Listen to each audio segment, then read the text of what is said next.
matin. L'édito politique sur Europe 1 avec Le Figaro. Bonjour Alexis Brézet. Bonjour Dimitri, bonjour à tous. Alors on va se pencher sur les élections européennes. Elles approchent, c'est juin 2024, si loin, si proche. Mardi, la première ministre Elisabeth Borne a exclu d'être tête de liste de la majorité. C'était un bruit qui courait depuis une dizaine de jours. Mais que s'est-il passé, Alexis ?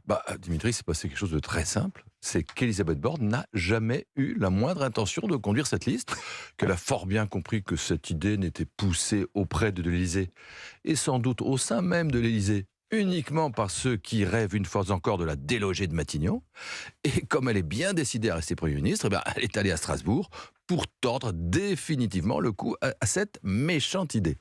Mais le plus étonnant, c'est que 10 jours plus tôt, confrontée exactement à la même rumeur, alimentée elle aussi par des sources élyséennes, Bruno Le Maire, le ministre de l'économie, a dit exactement la même chose à la radio. Non, je ne serai pas candidat aux élections européennes. Et il a même confié à quelques journalistes, beaucoup adoreraient que je débarrasse le plancher, sous-entendu de Bercy. Ils seront déçus. Ça au moins c'est clair. Mais alors qui va être la tête de liste macroniste aux européennes ? Pour l'instant, on n'en sait rien.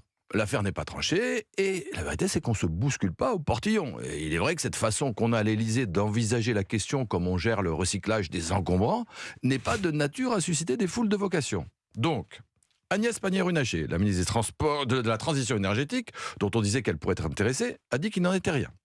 Clément Beaune, ancien secrétaire d'État aux affaires européennes, a fait savoir, lui, qu'il préférait rester ministre des Transports.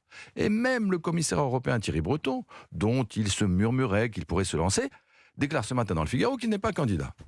Bref, chez les macronistes, vous savez, depuis toujours, on ne jure que par l'Europe, on a l'Europe au cœur, on brûle de faire partager au plus grand monde le rêve européen, on affiche dans tous les meetings des drapeaux européens.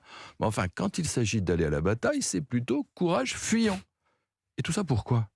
Pour une raison simple, c'est que tout le monde a vu les sondages qui donnent la liste RN emmenée par Jordan Bardella 10 points devant celle de la majorité, parfois donnée elle-même à moins de 20%, ce qui n'est pas beaucoup. Et personne n'a envie d'être celui par qui le désastre arrive. Alors à la fin, il faudra bien qu'il y ait un candidat, et ce sera probablement Stéphane Séjourné, l'actuel chef de file des macronistes au Parlement européen, qui a la légitimité, la compétence, qui se prépare sans enthousiasme excessif, mais enfin, qui finira sans doute par se dévouer. Peut-être serait-il bien inspiré de ne pas trop tarder. En même temps, les élections européennes, Alexis, c'est dans 7 mois. Il y a le temps, on n'est pas pressé. Alors ça, c'est exactement, il y a le temps, c'est exactement ce que pense Emmanuel Macron. Il se dit que la campagne se joue dans les derniers jours, que plus on part tard, mieux ça vaut. De toute façon, pense-t-il, il n'y a que lui qui peut faire campagne. D'ailleurs, la dernière fois, il avait donné la place à Nathalie Loiseau, dont le charisme, reconnaissons-le, n'était pas la qualité première, et elle était arrivée à peine un petit point derrière le RN, donc pas d'affolement.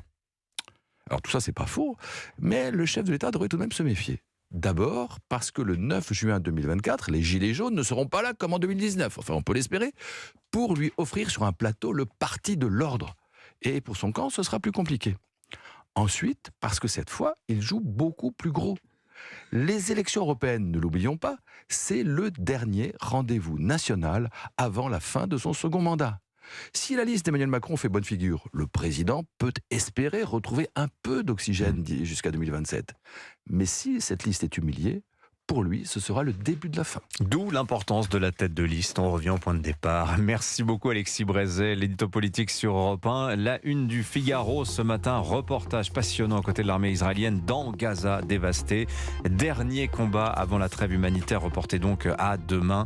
Et on va voir pourquoi ce report, on en parlait avec Vincent Hervouet. On y reviendra avec Wilfried de Villers en direct depuis Tel Aviv ce matin. Il est 7h57.